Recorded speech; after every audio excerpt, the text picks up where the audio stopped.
Evening, ladies and gentlemen. Hope you're all well.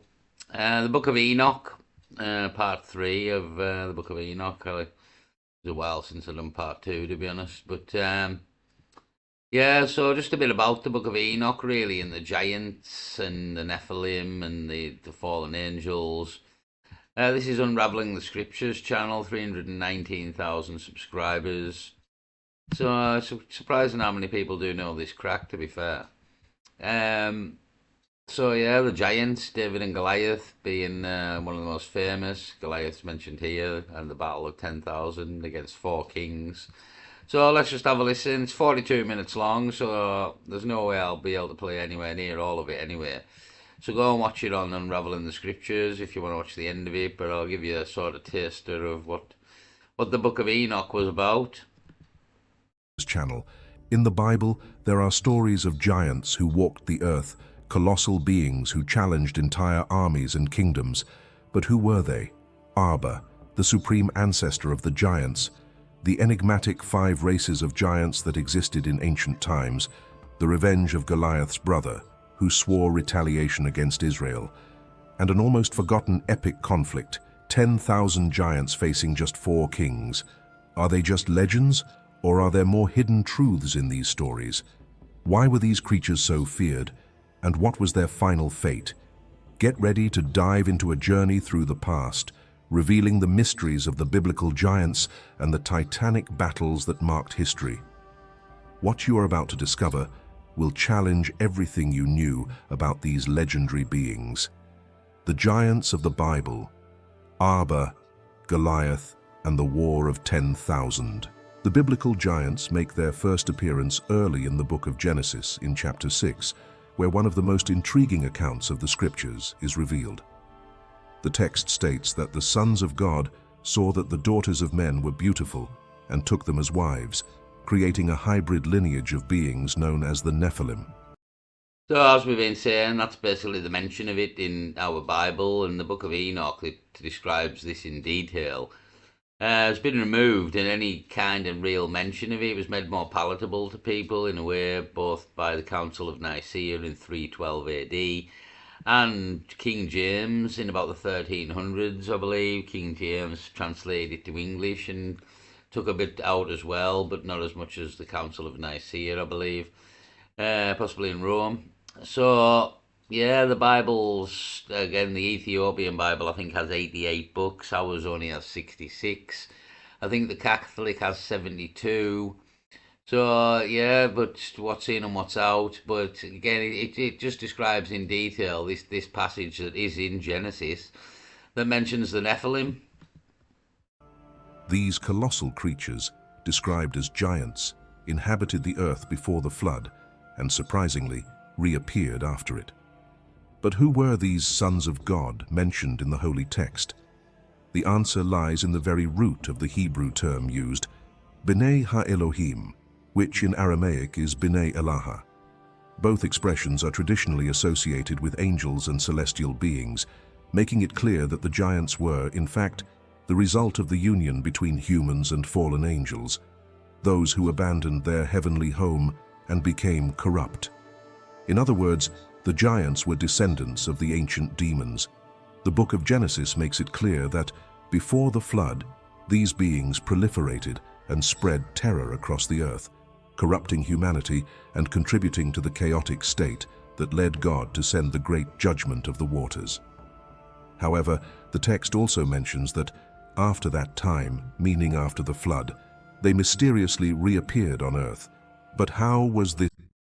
I mean, people can't get over how we moved such massive blocks in some of these structures, and they think of an ancient technology, but at the same time, if all this giant crack be true, then think of the strength of a man this size. Do you know what I mean? Think of a bodybuilder, a normal bodybuilder our size, and the strength that the guy can possess, like Arnold Schwarzenegger back in the day. And a strength a man can possess, or like Andre the Giant. Think of sort of Andre the Giant in wrestling terms. Anybody who used to watch WWF or WWE, as it's now known, And Andre the Giant's strength was known to be immense, and this is just a guy who's about 7 foot, you know what I mean? 8 foot, 7 foot. And yeah, once you start increasing the size dramatically, the strength increases dramatically. So giants are also one explanation as to how they were moving blocks of such sizes, because the people were what I mean. Some of the reported giants were 26 to 30 feet tall in the Bible, and taller, I believe. But if somebody who's sort of 3 times the size of a human being, 3 times the strength, think of the sort of blocks people can pick up, you know what I mean? So it is just one of the explanations for how blocks of such size were moved as well, that multiple giants, because it wasn't just one, as we're saying here. Multiple giants were used in the construction of things back in the ancient world. Oh, big screen. Is possible. Many scholars and theologians believe that the fallen angels continued to interact with humanity, infiltrating ancient civilizations and creating a new Nephilim descent. There are reports of these demonic beings engaging with priestesses of pagan cults who in turn worshipped ancient deities. The Bible often warns that these pagan gods were not mere human inventions, but demons in disguise, seeking worship and power. Evidence of this can be seen in historical and biblical records themselves, such as the Egyptian sorcerers who performed supernatural feats before Moses and Aaron. These magicians were able to turn their staffs into serpents, something beyond mere illusion tricks, a clear indication that a dark force was operating behind them. Therefore, the giants were not just large physical beings. They were a vestige of the celestial rebellion, a living mark of the corruption brought by fallen angels, and continued to play an enigmatic role in human history long after the flood. After the flood, a new generation of giants reappeared on Earth, spreading across various regions of the Middle East and beyond. The Bible mentions these colossal creatures as warrior tribes, many of them established in strategic territories, challenging entire civilizations and becoming one of the greatest obstacles.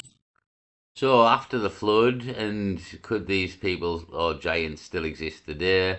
We had the crack about a Kandahar giant, I covered in another video, and reports of the US military running into a giant in Afghanistan in Kandahar. The report came from the helicopter pilot, not from any of the troops on the ground. That's the nature of the conspiracy or the crack. It come from the helicopter pilot who transported the body of this giant after the US forces killed it after it killed one of their own. So that was the crack. They'd done the whispers and the rounds on the internet for quite a while, and like it is quite well known now, the Kandahar giant, and a lot of people have covered it, but it was a whisper on the internet for quite a long time. And yeah, are these things still around today? And that's the only sort of modern story I've heard of a giant, the Kandahar giant, in recent times. But it said after the flood, so, well, how did they get rid of, if the flood was to eradicate all these things and they haven't managed to come back, how did they eradicate them eventually? Did they go to war and like anything else on the earth, once we hunted it, and if you hunt in numbers can have maybe subdue the. I mean, we had the tale on the Y-Files about a fire in the American Indians, and chasing them all into a fire. Red-haired giants with 2 rows of teeth chased into a cave, and set fire to the cave entrance, burning and gassing and smoking all the giants to death, was the tale. So was this sort of round the world as well, that everybody sort of manned up eventually and just went and hunted and killed these things? And there is reports, even in England, that the mounds that we have, underneath the mounds is actually burial sites of giants. And that's what mounds are, but nobody will let anybody dig up these mounds to find out if it's true, and underneath all that mound could be giant bones, but nobody will let anybody dig up the mounds. They're considered to be sort of historical, so that is one theory, that underneath the mounds are bones of giants, and that's what mounds are. Giant burial sites was one theory as well, I've heard. Unbeknown to be true, but that's one theory. For the people of Israel. The sacred texts suggest that at least 5 races of giants inhabited the region, ranging from the Levant to Mesopotamia and even reaching ancient Egypt. Their descendants spread across lands that today correspond to Israel, Iraq, Syria, and other neighboring countries, establishing strongholds and imposing cities. One of the most striking accounts of these beings can be found in the book of Numbers, chapter 13.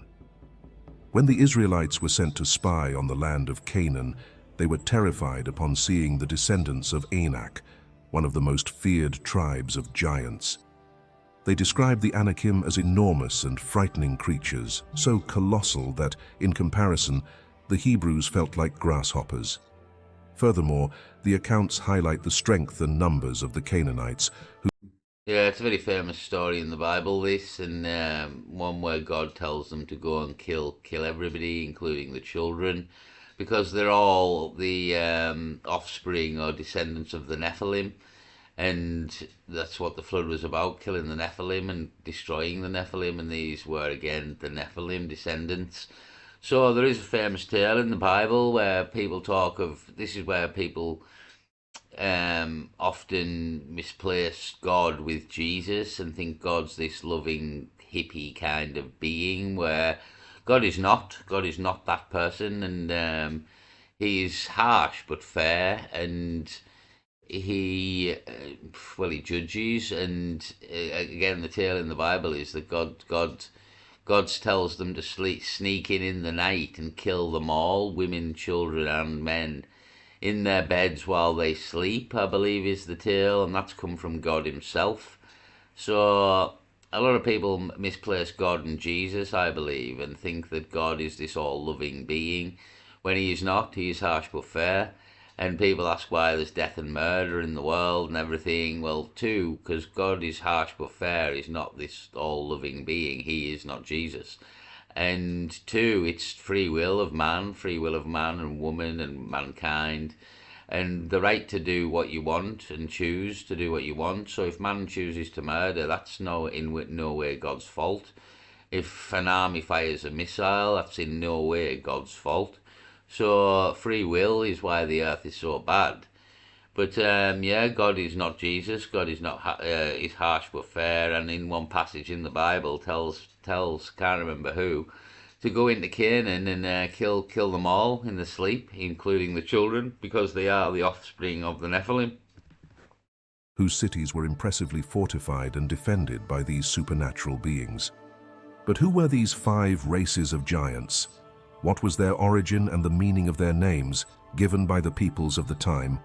In the next segment, we will delve into the identity of these colossal tribes and the mysteries surrounding their existence in the ancient world. The first and main race of giants was the race of the Rephanes, or Rephates. Since time immemorial, stories of giants have pervaded humanity's ancient records. Among these colossal creatures, one race stands out as the most feared and enigmatic, the Rephanes or Rephates. This name, mentioned in ancient scriptures, carries deep and disturbing meanings. In the singular, they were called Rapha, but their collective designation evokes something beyond mere physical might. The word Rephane, both in ancient Hebrew and Phoenician, carries a somber weight. It is not just about gigantic beings, but entities that, for ancient peoples, were somehow linked to the realm of the dead. The very meaning of the term alludes to something ghostly, to specters wandering among the living, to the undead. But why did the ancients view them this way? The answer dates back to an event that altered the course of humanity, the flood. According to ancestral traditions, the giants were exterminated by the Great Deluge, extinct, eradicated, wiped from existence. And yet, centuries later, they returned. What could explain this resurgence? The explanation, according to ancient accounts, lies in the interference of the fallen angels. These entities, worshipped as deities by some civilizations, once again mingled with human women, giving rise to a new lineage of giants. So again, sky gods, and it's the debate of if it's aliens or if it's angels, and again that they would come down, the orbs. It kind of, to me, it's the divine god, not the alien god. But you've just got all this pre stuff dating. I mean, it's translated from Sumerian tablets, and I think it's Zachariah Stitchin who done it. So whether that translation is correct, about the planet Nibiru, and there's obviously there's other theories of Nibiru, that it isn't a planet and it means other things. But then you have NASA and sort of science saying there is this planet in the outer solar system, which is what Stitchin said the crack was Nibiru was. So it's, but there's also, it could be just that again the angels came down, but if the angels were the people who created mankind, they could be looked on as angels. So it could be lost in translation as well at the same time. But and again, the Anunnaki were taller than humans, so you would probably create giants to a form, possibly. But again, it's all sort of made. It's all told in a divine God sort of way. This and angels' wings here, as we can see. But again, this is sort of AI pictures for me, and AI pictures of giants. Obviously, they're not real pictures of giants from back in the day. So it's kind of just the way we've been told it. It's like being told about ancient Egypt, and they're all wandering around on camels here, but they're building fucking pyramids that we couldn't build. You know what I mean? So it's kind of how you pitched the idea, and we're always pitched it as a divine angel idea. But then, according to Zachariah Stitchin, we have texts here that predate the Bible by about 4,000 years that talk of alien gods. So that's what we're trying to debate here, really. But it's there's evidence on both sides. But yeah, the giants, the Nephilim, the flood, the destruction. But they came back, and did the fallen angels or the aliens come back down and sleep with women again? Well, the answer's probably yes, to be honest, because the giants returned. But there's no real mention of this in the Bible. It just says they were on the earth in those days before the flood and afterwards, but it doesn't sort of describe the, as the Book of Enoch does, what transpired before the flood. The continuation of the ancient stock that was believed to have been destroyed. The stature of the Rephanes was something that defied understanding. They were titans among men, reaching impressive heights. Biblical records mention that one of them, Og, king of Bashan, was approximately 15 feet 5 inches tall and nearly 6.5 feet wide. 15 feet tall. So there you go. It's, I mean, say the average man's 6 foot, 6'12". It's nearly 3 times the height of a normal man, which is definitely a giant. And when I'm talking giants, and we watched that video of Wi-Fi's, and it was talking of 7 foot, 8 foot men, although that is large and above average size, it's not, to me, a giant. It's not a giant. Like, not when you're talking of people who are 15 foot tall. 8 foot is nothing. So yeah, the reports of these people were not 7 and 8 foot. They were 15 foot, and I believe some to be taller, to be honest. But we're talking people that were giants, that were actually giants, not slightly bigger than humans, twice as big as humans and more. This description was not exclusive to him. It indicated that the other Rephates had similar proportions, making them true mountains of flesh and bone, beings that walked the earth like gods of war and terror. The second race of giants that walked the lands of Canaan. It would have been crazy, absolutely crazy, to have lived, if this be true, to have lived at this time when giants, people this size, were walking around. You know what I mean? You would have, well, you would have feared for your life. To fee 5 4 fum, I smell the blood of an Englishman. So yeah, I mean, maybe that's where the tale of Jack and the Beanstalk kind of comes from as well. Again, people in England will know the tale of Jack and the Beanstalk. I don't know if it's a worldwide tale.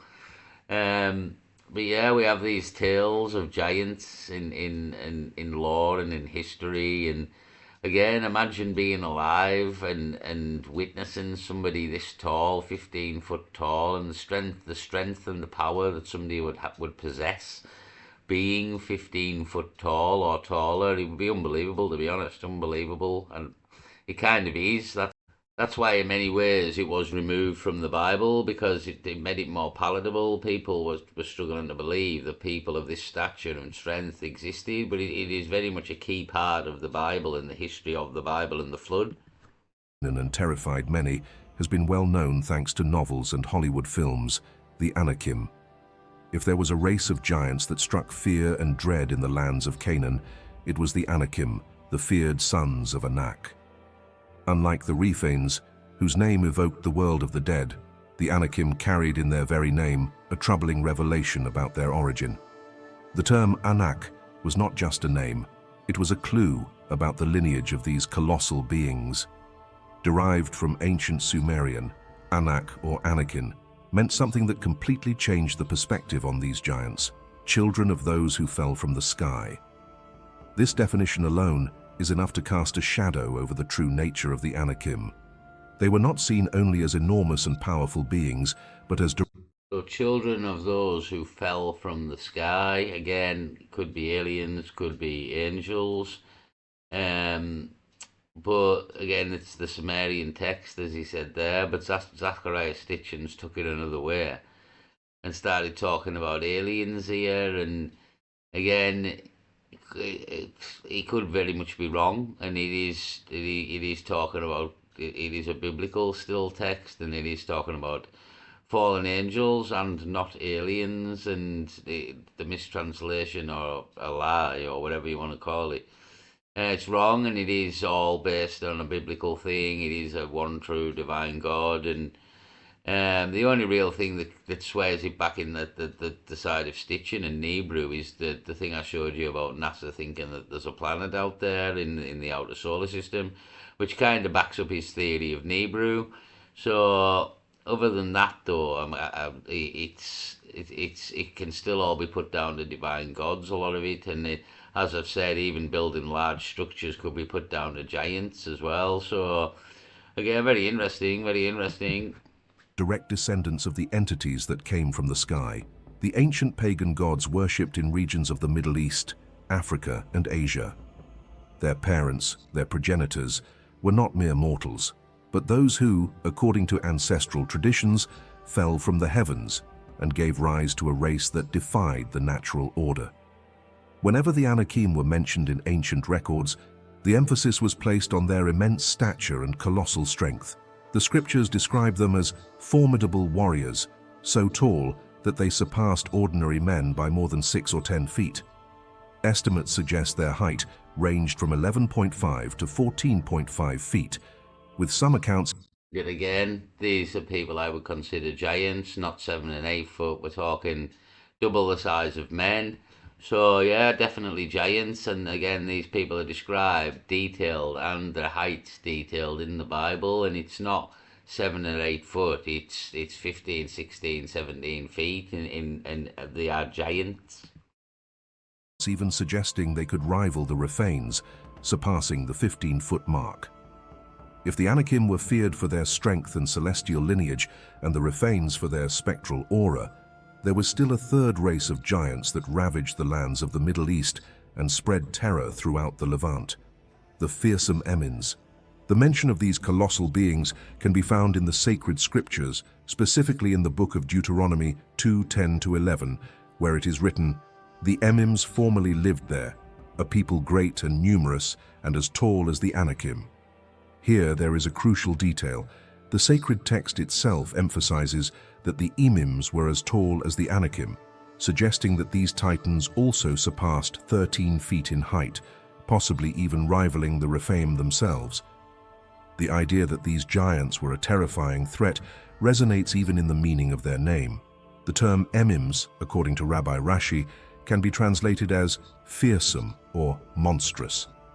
This name, far from being just a tribal designation, was a direct reflection of their frightening appearance and their psychological impact on the peoples of the time. The Emims were not just giants in stature, they inspired true terror. But perhaps the most terrifying aspect of this race was not just their size. So you're telling me if I... So I'll leave it there on Unraveling the Scriptures. Go and watch the rest of the video for yourself if you want to watch it on the channel. But in essence there, sort of 3 races of giants, all sort of above 11 foot to 15, 16, reported bigger than that as well, to be honest, in the Bible.